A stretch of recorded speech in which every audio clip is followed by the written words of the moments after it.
প্রতিবেশী এক মহিলার সাথে অবৈধ সম্পর্ক, নাবালক ও নাবালিকা পুত্রকন্যা সহ স্ত্রীকে মারধর করে বাড়ি থেকে তাড়িয়ে দেওয়ার অভিযোগ উঠল স্বামীর বিরুদ্ধে। ঘটনাটি ঘটেছে দক্ষিণ দিনাজপুর জেলার কুমারগঞ্জ থানার সাফানগর এলাকায়। ঘটনার বিবরণ জানিয়ে বর্তমানে এক পুত্রকন্যাকে নিয়ে হিলিতে রুম্পা অধিকারী সরকার তাহার নিজের বাপের বাড়িতে আশ্রয় নিয়ে তিনি বলেন যে কুমারগঞ্জ থানার সাফানগর এলাকায় চন্দন সরকারের সাথে তার হিন্দু ধর্মমতে আনুষ্ঠানিকভাবে বিবাহ হয়। বিয়ের পর থেকে বিনা কারণে জড়িত, বিনা কারণেই শারীরিক অত্যাচার এবং মারধর। অভিযোগকারী স্ত্রী বলেন যে অন্য এক মহিলার সাথে তার অবৈধ সম্পর্ক থাকার কারণে চলে নাবালক এবং নাবালিকা কন্যা পুত্রর প্রতি বিনা কারণে শারীরিক মানসিক মারধর। তিনি বলেন 12 বছর সংসার করার পর অবশেষে স্বামীর অত্যাচার সহ্য করতে না পেরে বর্তমানে অসহায় বৃদ্ধ বাবার বাড়িতেই আশ্রয় নিয়েছেন তিনি।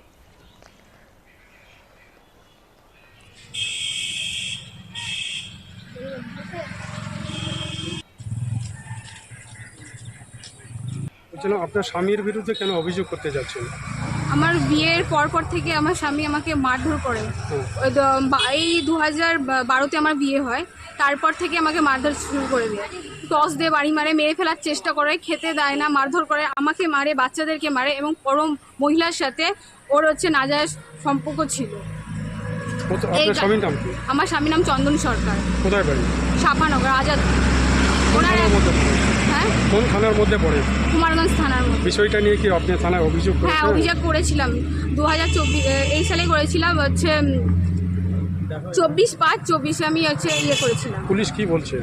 পুলিশ বলেছে ঠিক আছে আপনি যান, আজকে রাতে আমরা ধরবো। কিন্তু আজ হয়ে গেল 8 দিন, উনি কোনো কাজই করছেন না, বাড়িতেই আছে। চন্দন সরকার, আমি খোঁজও নিয়েছি, বাড়িতেই আছে ওখানে। আপনার কয় ছেলে মেয়ে? আমার 2 ছেলে মেয়ে। ছেলে বড় অঙ্কুশ সরকার, মেয়ে ছোট ইশিতা সরকার। কি চাইছেন এখন আপনি? এখন আমি চাইছি যে আমাকে আমার ছেলে মেয়ের জন্য ন্যায্য ভরণ পোষণটা দেয়, কিন্তু আমাদের কোনো খরচাই উনি দেন না। যখন আমার বিয়ে হয় তখন ওনার কুড়ে ঘর ছিল, ছাপড়া ঘর ছিল। এখন বাড়ি হয়েছে, রাইস মিল আছে, আর একটা কাটা হয়েছে, মহাকাল ধর্মকাটা কাটার নাম, ওখানে আর একটা বাড়ি ফ্ল্যাট তৈরি হচ্ছে। এত কিছু থাকার পর উনি আমাদের 2 ছেলে মেয়েকে আমাকে কোনো খরচাই দেয় না। কি নাম আপনার? আর আমার নাম রুমা অধিকারী সরকার। অন্য মহিলার সাথে সম্পর্ক আছে। যদি আমি বাধা দিই, আমাকে মেরে রান্নাঘরে দেওয়ালে মেরে মাথা অজ্ঞান করে দেয়। আপনি কি প্রশাসনের কাছে অভিযোগ করেছেন? থানায় অভিযোগ করেছি।